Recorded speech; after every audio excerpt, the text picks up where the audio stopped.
G'day, wrestling mates. Welcome to yet another episode of If You See Kayfabe. And the more astute amongst you will notice, we're in twin screen. And that means that I've got a very special guest.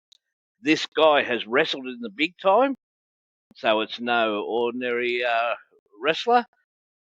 All the way from Boca Raton, Florida, it is Mr. Casey Thompson, my latest wrestling mate. How you doing, Casey? Thanks for having me. Yeah, it's all right. Now, so Casey Thompson is your actual real name, isn't it? Yes, it is. And you wrestled mostly as Casey Thompson. But to me, it actually gives you something in common with the great Harley Race.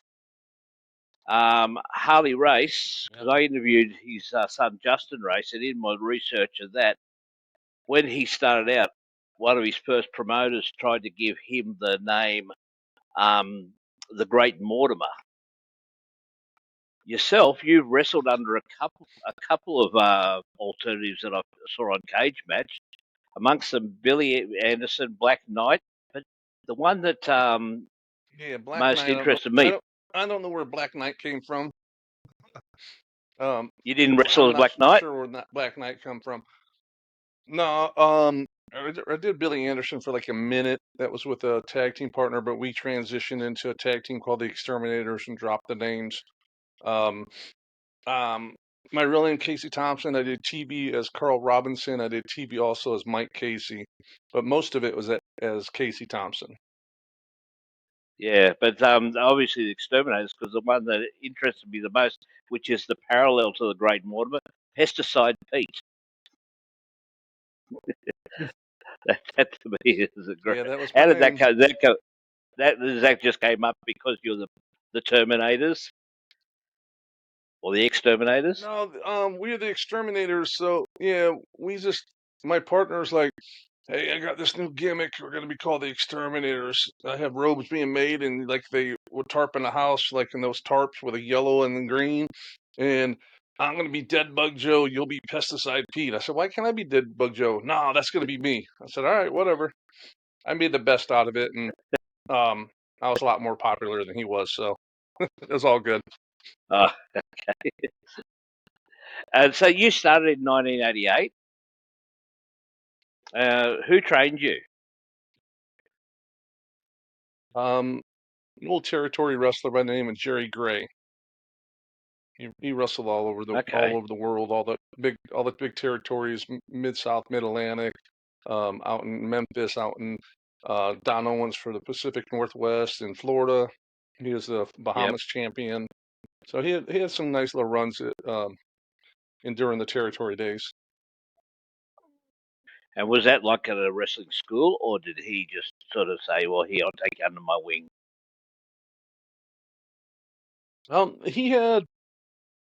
He had a wrestling well.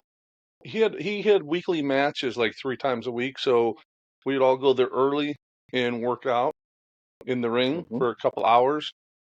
Then he actually lived about 2 blocks from me. He had a 20 by 20 foot ring in the backyard. So he called me all the time. What are you doing?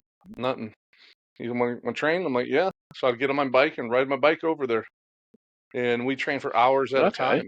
So I mean it was a blessing for me to be able to have someone his caliber that was willing to work with me and, teach me and everything. That's pretty good. And so, what did you go to WCW first or WWE first, or at the time? WCW, I was there first in 1990. 1991 was my first match in WWF.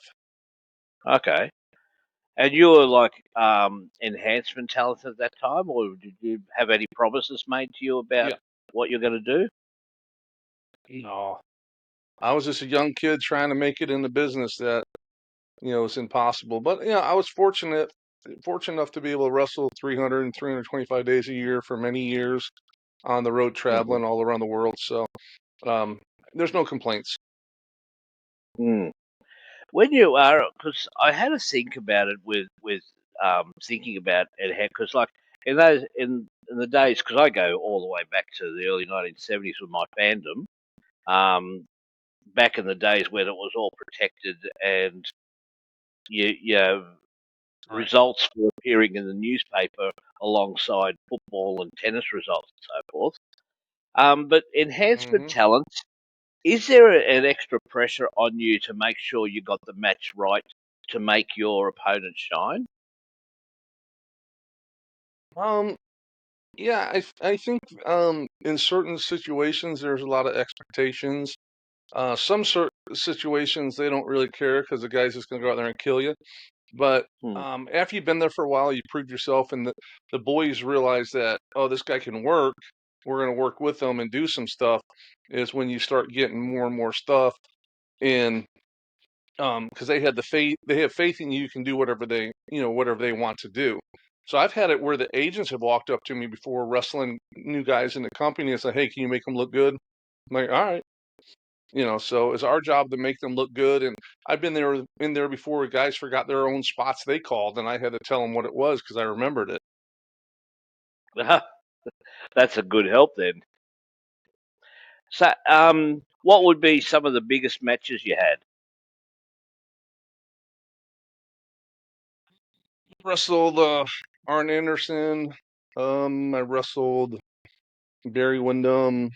I've wrestled Ric Flair. I've wrestled um, Vader, Big Van Vader. Wrestled Sid Vicious. I wrestled Ron Simmons, Butch Reed. I've wrestled Blackjack Mulligan. My goodness, Um, there's a who list there. yeah, I mean, it goes. I was broken in by a guy named Bugsy McGraw. Oh, okay, okay. How was that? So, it was an Yeah, education. how I was was it to married work? to him for a while. I mean, we wrestled every single night for the longest time. I mean, he taught me. He's like, before we started going, he's like, "You know, throw a forearm, kid." I'm like, "Yeah." And we were happening to just getting out of the shower, and he's like, about an hour later in a bloody chest, I could throw a forearm. And he's the one that Mm, taught me how to cut my head open with a razor blade and everything. So I'm still good friends with him to this day. He's 80 years old and sharp as a tack. I mean, he talks about stories. We were with each other for about 6 hours driving last month, and we were going through all the territories. He was telling me about, Roy Shire out in San Francisco. I mean, hmm made it all the way through the other coast and everything. Eddie Graham in Florida. So it's always fun when you can sit down with someone like that and just have mm, conversations and learn about the history of wrestling and learn the psychology of the business and everything. And I was fortunate enough to be able to do that because after after I was in the business for about 5 years, I hooked up with Blackjack Mulligan, and Jack used to have a school uh, in Orlando where I grew up, hmm and I used to train all the guys for him. So, and that was the time when Eddie Mansfield used to have the IWF, uh, International Wrestling Federation, out of Soundstage 23 at Universal Studios. So Jack asked me to, hmm hey, can you help work some of our guys, because some of them look great, but they just didn't have the ability in the ring yet. They were just so green and young. And he knew that I do TV matches all the time, and I was kind of hesitant because kayfabe, because Eddie Mansfield was the first person who exposed the business, you know, in that time, mm, so I mean, there's still a lot of heat on him about that, and because I was like, I don't want to get all heat up, in Atlanta up at WCW. He's like, why don't you just put a hood on? I'm like, okay. So I wore a mask and I worked a lot of matches. I wrestled blackjack there for a television match, and the hour before he wrestled a guy that was his size and totally squashed the guy. And then he mm. came in to wrestle me the next hour, and at that time I was probably 210 pounds. So he's 6'7", I'm 6 foot, so he's a lot bigger than me. And he's like, "What do you want to do?" I'm like, "Whatever you want. It's your match." He's like, "Oh, you call it whatever you want." I'm like, "No, no, it's your match." He's like, "Nah, it's a respect thing." He's showing respect to me because what Were I you the helped heel? him do. So I said, if I, yeah, he was the baby face. I was the heel. Yeah, All right, because so I'm like, all right, I well, I'm just gonna always call and heard put in myself over. podcasts. He's like, all Yeah, right, because yeah. I've So always heard. So I was fortunate enough to. What's that? Sorry, there's a time delay between questions between hearing. Yeah. I know it's a time delay, but I always heard that a heel calls the match in the ring in most Yeah, I cases. mean that kind of went away. Yeah, that went away. I mean, um, it depends where you're at. If you're wrestling a TV match, the top guy's going to call his match. Hmm. Back in the day, yeah, the heel always called the match because they called their own bumps. Even on independents, a lot of time, the local shows, the heel will call the match. I always called all my matches. After I learned to call it, 'cause I was very particular how I wanted things done, how I wanted it structured, how I wanted it laid out, and Hmm.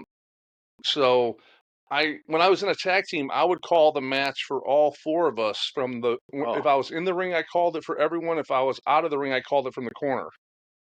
So well, I was real how would you big. do that? How would you do that from the I turnbuckle was and just, not be seen? they don't know realize what you're doing. I'm just yelling across the ring. You know, you got to Yeah. realize they're probably in the middle of the ring, so I can talk normal and they'll hear me, and it just looks like I'm just talking shit or something like that. So it's real easy. You can go through the referee, send messages through the referee. Ah, okay. It's just different. There's different ways you learn to people who can't tell what you're doing or anything. And so, I mean, after Blackjack, I mean, I was with him for years. Um, I became very, very close friends with Kevin Sullivan. Kevin Sullivan, I knew him when I started at 15 years old. And I was very super close friends with him until the day he died. I used to go down to Isla Mirada, where he lived in Key West, in the Keys in Florida, and he'd stay in his Hmm. guest house. And then when he moved out to Washington, I used to go out to Washington to the Willoughby Islands where he lives and stay at his house there. Um, but I learned a lot of Oh. psychology from Kevin Sullivan, one of the greatest minds ever. My generation, one of the greatest minds ever. He learned from Eddie Graham, so he passed that all Mm. on to me.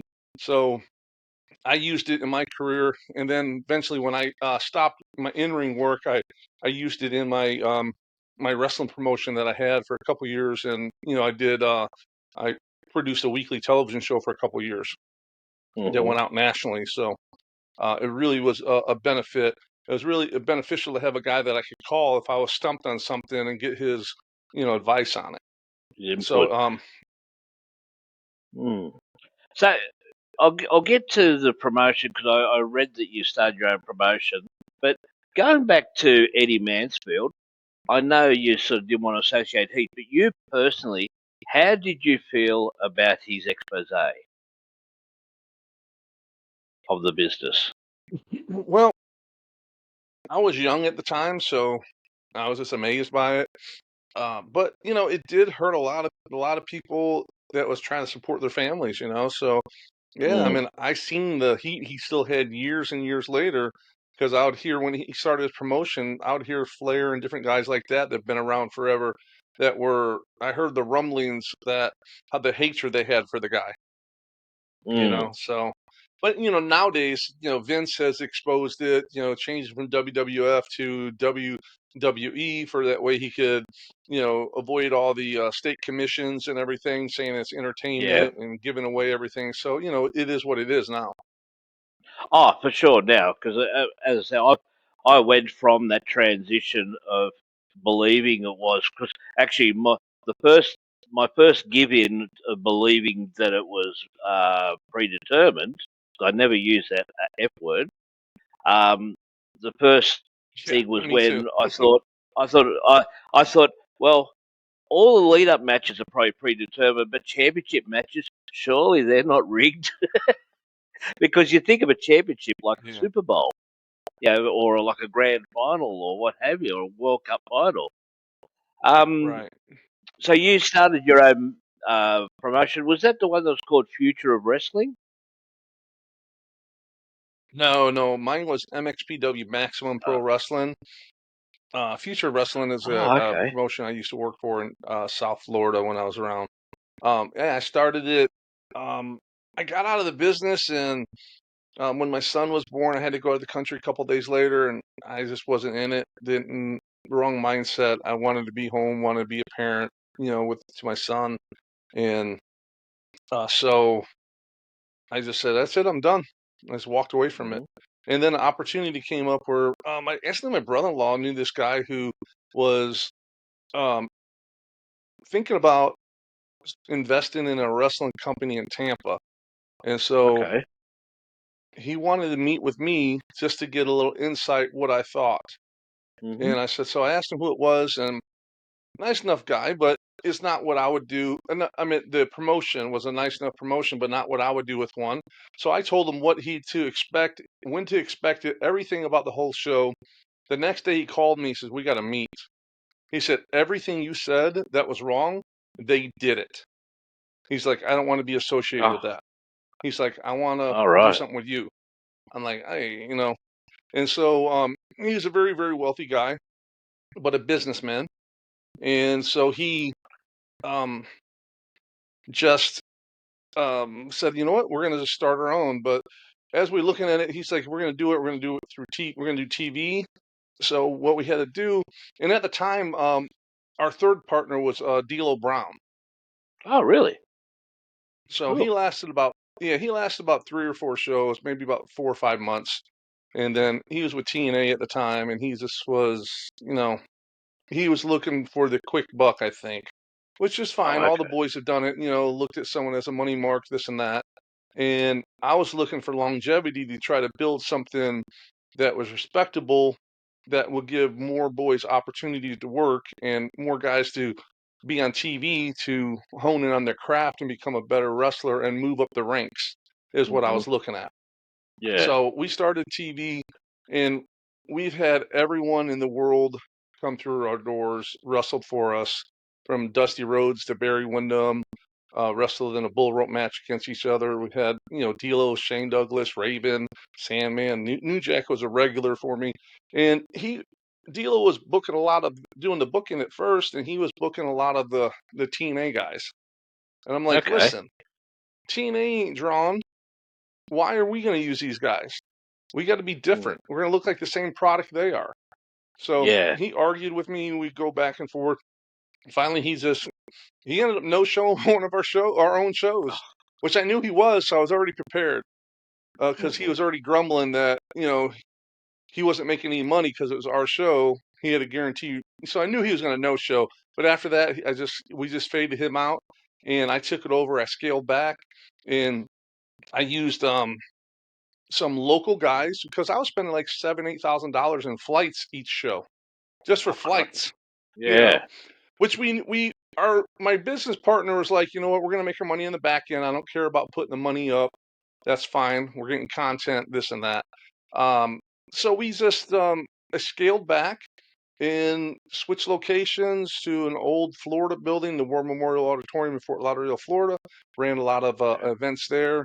And we used local guys and sprinkled in some people that had been on top before. We had Norman Mm-hmm. Smiley. We had Chaz or Mosh from the Headbangers. We had the Warlord. We had Gangrel and Luna. We had Dennis Knight, which was Midian and one of the Godwins, and then we also had New Jack. So I had like a wide diversity of That is wrestlers, very and diversified. we just had basic storylines. Yeah, so we had just basic storylines that made sense that people can resonate and get behind, and it made sense to them, and we did very well. We ran our course. We did it for 2 years. Ran TV because it was I was a one-man crew. I was just like burning out because I was promoting the shows, booking the shows, writing the shows, producing the shows, editing the shows. I was doing everything. So it Hey. turned out to be like a 60-hour a week job. So we did it. We had a lot of fun. I learned a lot. And I learned a lot, and I used a lot of my experiences from when I wrestled on TV, and I emulated all that. So the guys that were wrestling for us would see what it was like to be there, Yeah. see what they could expect. And I had guys who, you know, um, that made it from, one of the guys that wrestled for me was MVP. That's where he Oh, started, was down in South Florida. He wrestled for yeah. me. Another kid was Ryan O'Reilly, who wrestled as the Ascension, like the Legion of Doom 2.0. I think he's Kong now in TNA. Those are all Okay. my guys. They used my tapes. to send up, because Tommy Dreamer called me about every one of them because he was in the office then for the new Tommy. So Okay, so that was the that's conduit. what I wanted to do. I wanted guys to learn, grow, and move on. You know, Yeah, because here in Australia, we've got like I like the idea of the storylines that made sense. Because here in Australia, we've got a thing that of passing the pub test. Like if you got an idea, it's got to be relatable to everyone, including the people that will be drinking in the pub. And if it made sense on a basic level, it's an absolute goer. It's doable, and that's I think to right? me a lot of wrestling, especially the big companies, they're missing that by trying to complicate things by making them like the Yep, Matrix meets half a dozen other movies. I agree. So yeah, and is that company still going now? No, I shut it down. I mean, it's just got too much, and we talked about bringing it back, but I was like, no, I don't really want to do that. I have no interest in being in the ring or doing anything like that. So that's why I do a podcast. And that's the one you got the sign behind you, in ring wrestling podcast. Is that a Yes, sir. video one? Yep. Okay, and you Yep. do that That's only on myself and YouTube, or do you? we're on YouTube, I missed that. Spotify, and and Apple Podcast. And it's with myself, and Mm. my co-host is Kevin Kelly, who was a commentator for WWF, or backstage announcer. He did AEW, he did New Japan, he did Ring of Oh, Honor. he's done everything. So me and Kevin have been friends since the Eddie Mansfield days. So Okay. we just, I came up with the ideal, basically off of, um, I was doing a lot of podcasts. And so I called Kevin Sullivan. I said, Kevin, I said, listen, I said, I'm doing a lot of podcasts. Is it because all the boys are dying or what the deal is? He's like, honestly, Case, he says, I'll tell you what. He says, you were there during the biggest times of wrestling. You're there during the Monday Night Wars. You're there for every week. He's Mm, like, so you have your own, you have your own perception of what happened during that time. They hear it from everyone else so much that they've went around the horn so many times. They need new people because they only can ask me the same question so many times. I'm going to have the mm, same answer every time. He says, now they have someone else. Your perspective might be different than someone else's. So that got me thinking. And I'm like, you know what? That's very true because my perspective as the enhancement guy, the way I got treated, everything else that goes with it could be different than one, say Ric Flair to Lex Luger, or, mm. Sting to Diamond Dallas Page. They might treat me a different way. Some guys did, some guys didn't. So I brought it to Kevin and I said, listen, I said, I got the name. It's In Ring Wrestling Podcast, and that comes from when you look at the format sheets for wrestling. It'll say all the time codes, and it'll say M&E for music and entrance with a time code on that, and it'll say, for instance, Sting verse. It'll say In Ring slash, and then you write it in. So Casey Thompson.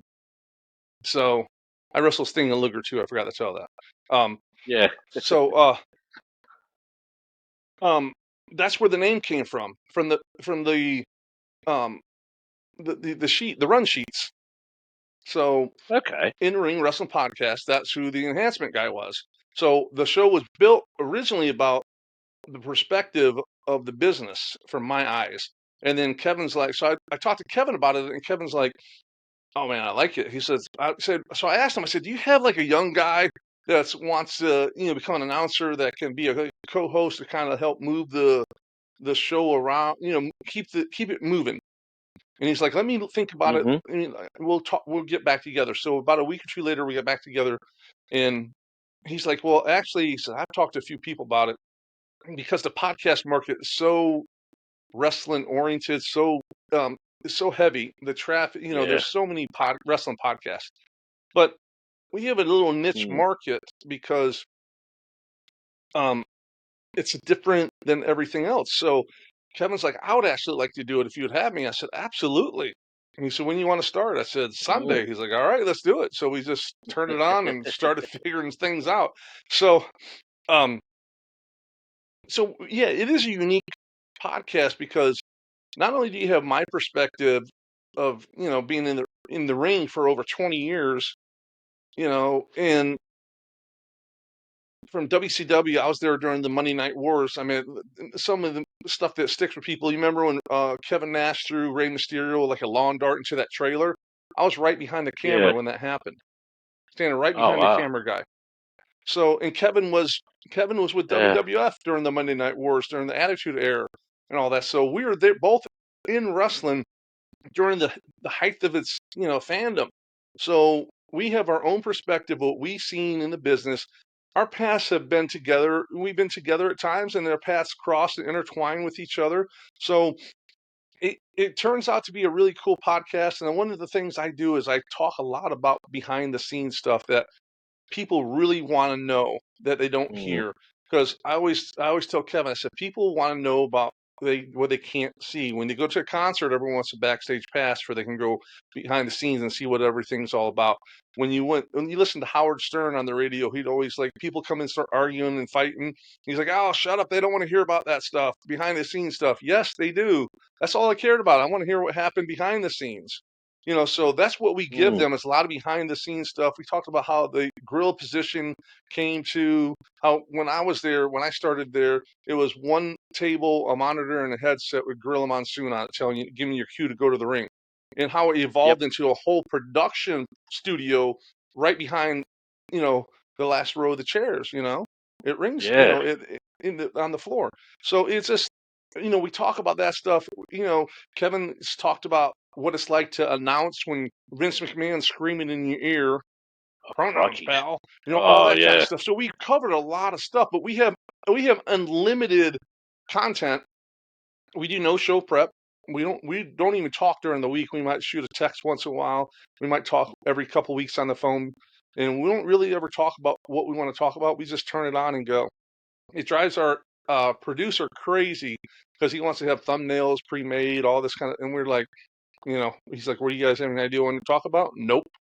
We're just going to go and wing it, and Oh, we just turn it on and you've go. got you got a producer. Lucky you. Mind you, I'm a passion project, Yeah. and I just started out. I couldn't think of a name, so I've been known as Southern Joe for a long time. So I just said, "Oh, the Southern Joe Wrestling Show." But then I remembered an acronym for the F word, the other F word, the real F word that everyone knows. So if you see K, say I told her g'day. And then I turned that into if you see Kayfabe. That thought dropped into my head, I go to a local There you wrestling go. show here in Melbourne called Alpha Pro Wrestling, and they hear the name and they go, "Oh, that's such a cool name." But that's about the only thing I get. I don't get big views at the moment, but who knows? It's a passion project, and I have Yeah, been yeah, able and we're the to. same way. We know that it's a. Go ahead. I'm sorry. No, sorry. I was lucky enough to secure interviews with Justin Race and with Barbara Goodish, Bruiser Brody's widow. So that and Ken Dunlop, who's an Australian wrestler, was legendary. He's the first openly gay wrestler in Australia, and so those, and plus then when I don't have interviews and I just have a few thought bubbles, I do the odd recap and a few opinion pieces. Yeah. Yeah, and we Yeah. knew that it would Now, be a come. marathon, not a sprint. It it just takes Yeah. time, and we're fortunate enough, some of our stuff have gotten 15,000 views, and so we're growing. It's just little by little, Yeah. we went back to the grassroots. Kevin does a lot of podcasts. I do a lot of podcasts. We um get out there to get the word out about the show and everything. So it's it's it's good. We're actually talking in talks about changing into like a little network, and I'm going to start releasing as part of under the In Ring podcast umbrella is all the MXPW matches, because I got stuff with AJ Styles, Chris Sabin, Christopher Daniels, um, you Oh, name it. I have that's literally, when cool. I say everyone's wrestled for us, everyone's wrestled for us. A lot of these guys are just huge stars now, and I got them all Yeah. killing each other in the ring. So Oh, that's so cool. That's so cool. What during my research, one story interested me. I like to hear you retell it. Um, a story about how you almost wrestled Hulk Hogan for free. Um, so the rumor mill was going around that Hogan was wrestling a television match, which by this time it was unheard of. And this was pre NWO, so Hogan wasn't wrestling a lot of matches. So his contract, he only had very limited matches, and it's big money to get him out there to wrestle. So Mm-hmm. I'm like, ooh, I want that match. So I was like, what can I do? And I'm thinking, I'm like, oh, Pee Wee Anderson, Randy Anderson, the referee. That was Pee Wee was Hogan's personal referee for all of his matches. Mm-hmm. So I said, hey, Pee Wee, I said, is it true, the rumor? He said, about Hogan? I said, yeah. He said, yeah, Hulk's wrestling tomorrow on TV. I said, what would it take to get that match? And he's like, oh, I don't know. I said, I'd give my payoff for it. And he's like, really? I'm like, yeah. He's like, okay, it'll be you. I'm like, all right, cool. So the next day, I come in there and the board's already made up, and it says Hulk Hogan versus in ring Casey Thompson. And everyone was like, whoa, how did you do that? I'm like, I don't know. I was kayfabing him, right? I'm like, I don't know. And so I'm like, all right, cool. So, and then all of a sudden, as everything happens in wrestling, the formats change constantly. So they scratched it off Mm. and they put Hogan and Macho Man versus Paul Roma and Paul Orndorff. Pretty wonderful. Put Oh, him in a pretty tag team wonderful, match. yeah. So I'm like, all right, well, you know what? I'm off this hour. I'm going to go get some food or something. So I was trying to sneak out the side door because they didn't like when you left. And Terry Taylor's like, hey, where you going? I'm like, nowhere. He's like, oh, we got your match now. I'm like, oh, okay, cool. I said, who do I got? He's like, Vader. I'm like, oh, shit. I wrestled him so many times, and he's just such an asshole. He has no regards for anyone. He doesn't. There's no safety with him. He didn't care if he hurt. I've seen him break guys' necks. I've seen him break Oh, guys' wow. nose and walk by and say, "Oh, you'll be all right," while they're bleeding out their nose. He's just an asshole. The office used to get on him all the time, and everyone feared him at this time, so no one did nothing, right? So I'm like, so I went from potentially supposed to wrestle. I was on the board to wrestle Hulk Hogan, to having the day off, to have to wrestle Vader that I've wrestled already a million times, right? I'm like, whatever. It'll be a 3-minute match. I can literally count down in my head the 3 minutes because 3 minutes is from music to entrance to exit. So we have about a minute and a half of wrestling, really. So I'm Mm. like, all right. So the first thing he does, he gets me in the corner, and he's just real close to me. He's just throwing those big old haymakers, boom, boom, boom, and you can see my hair at the time just growing, growing, getting bigger and bigger. And he was real close up on me, so I couldn't do anything. The only thing I could do was go to my ass, and then he would start probably knowing him because he's such a dick. He'd probably start kneeing me in the face. So I didn't feel like having a broken nose. I just covered up and just took him, right? So we get to the back, and we're in like a holding position after the gorilla position. It was like a small confined area, very dark, and the only ones in there Mm-hmm. were a wrestler named Nasty Ned Brady and the ring announcer David Penzer. Mm-hmm. And I was already like, you know what? Screw this. I'm over this. They can fire me. I can never come back. Whatever. I get my ass kicked. I don't care, but I cannot go any longer without saying something to this dude. So he came in the Mm-hmm. back and said, hey, what happened in the corner? I said, what happened in the corner? You don't know how to throw a punch. I said, you're a piece of shit. You need to learn how to work. You need to learn how to take care of the boys and quit hurting people. I said, I just literally went off on him. And everyone was Mm-hmm. like, Penzer and Nasty Ned were like, oh, and I'm like, I don't care, and so he's like, well, I put you over with Flair. I said, I don't need you to put me over with anybody. I said, because Flair was the booker at the time, right? I said, I don't need you to put me over with anyone. Mm-hmm. I said, Mm. you need to learn how to work.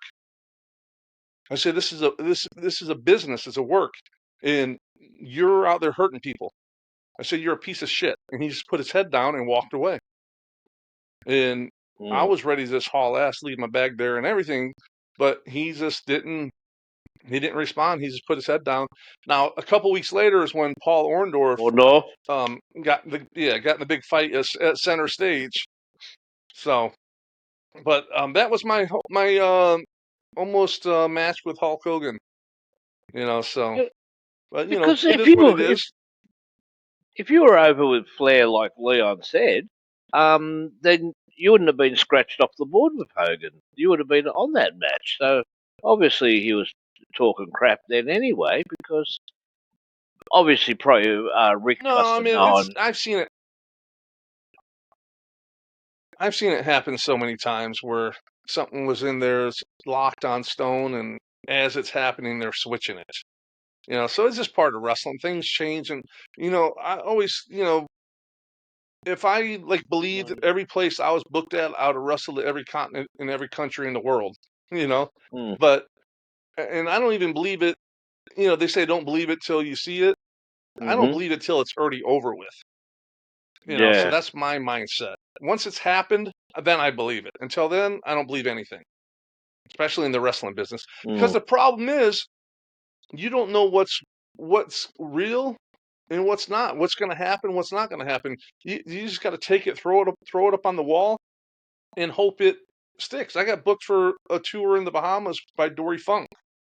He called me afterwards, said, "What happened?" I said, "You never sent the tickets," because he's half senile anyhow. So I've had a million things like that. I had a thing I was supposed to go over to Poland and wrestle with the Polish circus, and we had everything locked down and everything until I found out my sleeping accommodations. I didn't feel like sleeping in one of those trailers with 8 bunks, 4 bunks on each side. So for a whole summer, I'm like, oh, nah, I'm crikey. good. It'd been me and one other guy and a referee Yeah. um, wrestling over there, which would have been a great, you know, trip and learn, a great learning experience. But I was like, nah, I'm not doing it. So Mm, I backed out. But I've so many things have approached me about stuff and hasn't happened. So I don't believe it till it's over with now. yeah. Have you wrestled in Australia? No. hmm are you still active in any sense? Like, do you still put on the tights occasionally? No, I mean, I could, I just don't. My mind's very active. Yeah. So you filled up your bum card. Oh, it's done and over with Yeah. long, long time ago. And you've done training yourself, haven't you? You've been a trainer. What's that? You've been a. Have you trained Yeah, wrestlers yourself? Who are some of the yeah. I students you're trained a proud bunch of of? guys back in the day. Who are some of the ones you're most proud of? I think the big there's one kid. I mean, he's old now, but he wrestled. I trained him. Yeah, I think I had his first match even or second. One of his first matches, and he ended up being becoming the NWA World Champion and the AWA Champion at the same time, and defended over in Japan at 0-1. He was the Almighty Sheik. Okay, that must be So the towards the end. he made a what's that? I was just going to say it must have been towards the end of the AWA era, or was that under a different AWA? Yeah, I mean it was yeah, I mean the NWA was the more prestigious one to him, but to me it's like is what it is because it's all defunct and done. But it was a time when um they had about 7 promotions that working under the NWA banner, maybe 10. They had hmm NWA Hollywood and stuff like that. But he got he went to Puerto Rico, spent time in Puerto Rico, wrestled all over the world, wrestled in Japan a bunch. Um, hmm so, but he did like a spinoff of the Sheik gimmick, and he got the permission from Sabu to use it, and Sabu gave him his blessing, and so he took it and ran with it, and then he was an MLW with Fatu. Fatu was his Okay. partner, or he was his manager or something like that. I don't remember the name he uses there. I don't watch the product as much anymore. And he runs out in California, out in the West Coast. He runs um, wrestling shows. What is it? Pro Wrestling Ultra. He runs all those shows. Okay. So he's doing well. He's still plugging away. What do you think of the current product? The what match? The current the current product, the current state of wrestling. Well, I mean, wrestling is always evolving. Mm-hmm. It's not what it's not my cup of tea, but you have I think WWE's on an upswing. It's doing well with Mm, all the new stuff they have going on and everything.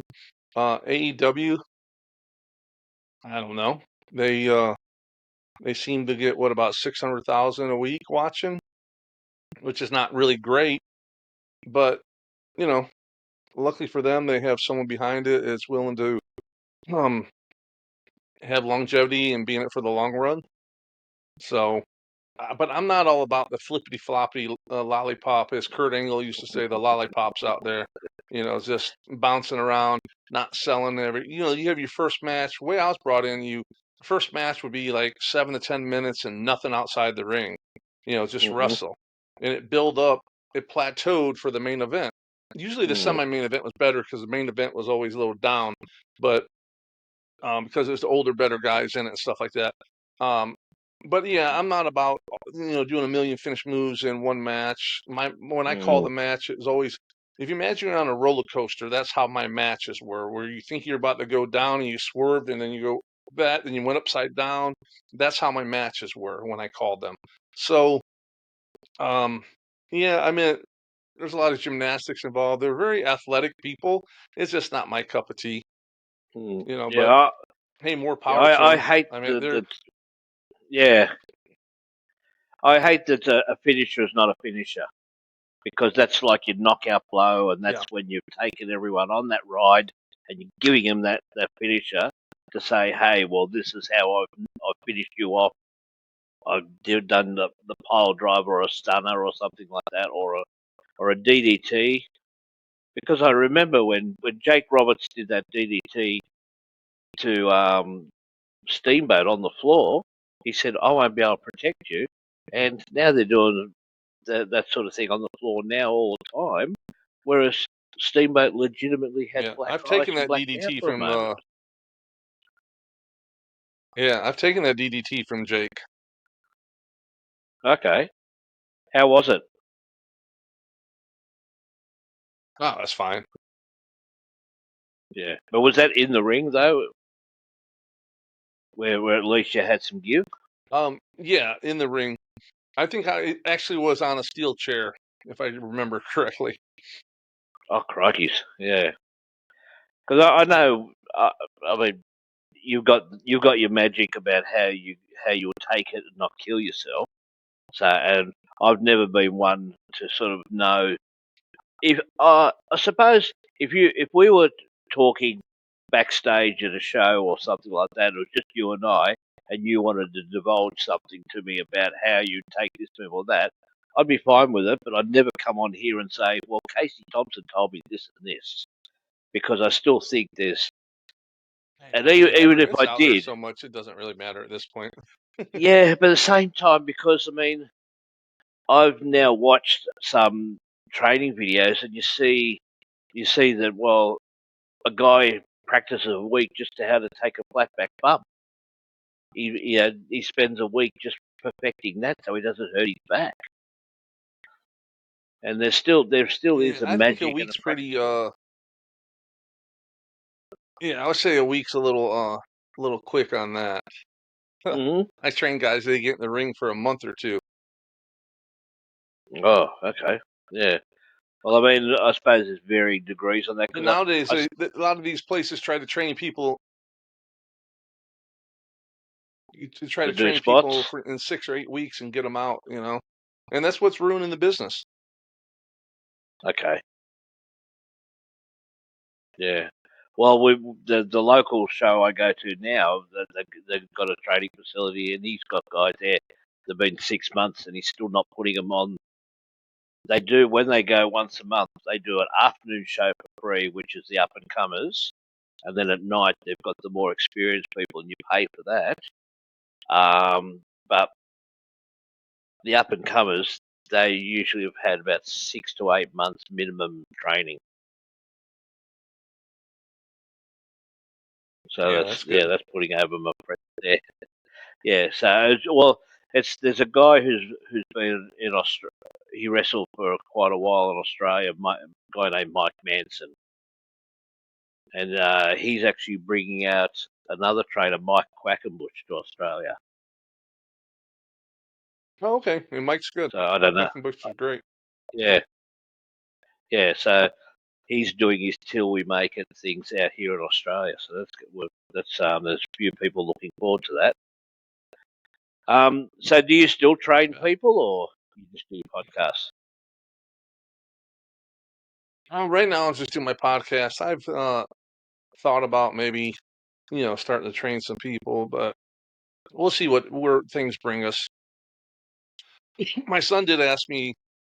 My son started wrestling amateur at 5 years old, and uh, all the way through college. He was a Division I wrestler in college. He wrestled a heavyweight, like 270 pounds, Mm, and um, which that's the hardest sport in the world is amateur wrestling. So, mm. like Norman Smiley called me one. Hey, does your son want to come? To the developmental? I'm like, nah, man, he's good. And he's actually uh, finished the academy a couple months ago, police academy, and he's a police officer down by Boca Raton in Boynton Beach. And Oh, so good he's on him. good. But he did tell me the other day when we were together, he's like, yeah, he he's like, hey, can you still have access to any rings? I'm like, yeah. He's like, I wouldn't mind go there once just to, do a lesson. Let's see what it's like, taking some bumps, hitting the ropes and stuff. I'm like, all right, if you want to, we can. He's got a ready-made gimmick, being a police Yeah, officer. yeah, So there it's a you go. ready-made gimmick. And do you yourself, do you have like a martial arts or a boxing background? No, I mean I dabbled in stuff like that, but I always just it was funny. I already knew how to do pretty much every wrestling move before my first day in um, training camp. Only because I watched it so much growing up, and me and my brother used to do it all the time. No, I mean it had Hmm. to be fine-tuned and tweaked and stuff like that, but I had the sense of, I could throw a perfect drop kick and land on my stomach, the right way, which is hard. I was able to transition to take a backdrop, which is really hard to take a backdrop because you're taking a bump where you can't see where you're going, and Mm. it's real scary for a lot of people. And I used to take backdrops like 15, 18 foot up in the air, and almost my feet hit the lights. I'd go up so high. So, Jeez. um, it's just an art to learn all that stuff. Yeah, there's tricks you learn, how to um, do the moves and how to make it where the moves aren't going to hurt as much, how to brace for impact or how to break the impact and stuff like that. So, I got to learn all of it, but I caught on pretty quick. But I still put my time in, trained for a whole year before I had my first match. And Okay. I'm glad I did. Yeah. So obviously, then you never really got any major injuries. Oh, no, please. My neck's been broke twice. I Oh, think I have um, broke my nose 10 times. I have 11 documented concussions, broke all my fingers. I've dislocated my jaw. I've had my knees done multiple times, my ankles, broke both ankles twice, broke both wrists twice. I've had my fair share of injuries. goodness! And you still lasted 20 years. Yeah. Yeah, yeah. Did you work with those injuries, or did you have to take time off? No, you work through everything. Hmm. Yeah, Okay. because it's not like it is now. Back in my day, if you weren't there, out of sight, out of mind. If you're not there, someone else is going to step up and take the spot. So Yeah. your back was out, you worked with your back out, and you got through it. Were you paid a flat fee being enhancement, or did you ever get a percentage of the house? No, just we pre pre arranged payoff, whatever it would be. Hmm. Yeah. Okay, well, that's all pretty good. I mean, it's been really interesting to find out the perspective of someone who sees the business from that sense. You've seen it from a promoter's eye, from enhancement talent, which that's unique because anyone can listen to like um, a major wrestler, but you've wrestled the major wrestlers probably more so than most major wrestlers have because you've been in the ring and they've Yeah. trusted you. So that's a testament to you in that regard. What I can say is good luck with your podcast. So it's In Ring Wrestling Podcast. I'll have to subscribe to it myself and have a look and see what you got. What you got any guests coming up? Yeah, I have a we've had a few guests. We had to reschedule him once. He had some power outages from a bad storm, but um a guy named Buddy Lee Parker. He was Sarge. He Hmm. and he the unique thing about Sarge is Sarge was the trainer at the power plant. So Okay. he's the one that trained Goldberg. He's the one that trained all those guys in Diamond Dallas Page. He was the one there doing all the training. There was other trainers, but he was the main guy that was Mm. training everyone. So there's a lot of stuff, stories that we can dig into with him. So we're excited about having him in. And I have a bunch of other guests that I'm working on. Um, Sometimes we just get wrapped up in our own thing and just go with it. So, but we have some guests that are coming up and everything. So a lot of exciting special things. Mm. And do you have a set day of the week that you put out your show, or just whenever you can? We do one once a week. It usually drops on a Monday. Hmm. So, and then there's a bunch of shorts all the time coming out. And Okay, then we so the do shorts small are little just. 10-minute segments and stuff like that. Hmm. Cool. Alrighty. All right. Well, good. Thank you very much for your time. This has been an absolute pleasure. Um, I hope the weather holds out for you there in Florida because I know you've had a couple of little storms, or not little, but good sized storms in the past couple of months, was it? Yeah, it's all good now though. Yeah. Yeah. So keep safe on that. Folks, this has been my newest wrestling mate, Casey Thompson. This is If You See Kayfabe. Thank you for your time, Casey. And this is Hooroo. Thank you for having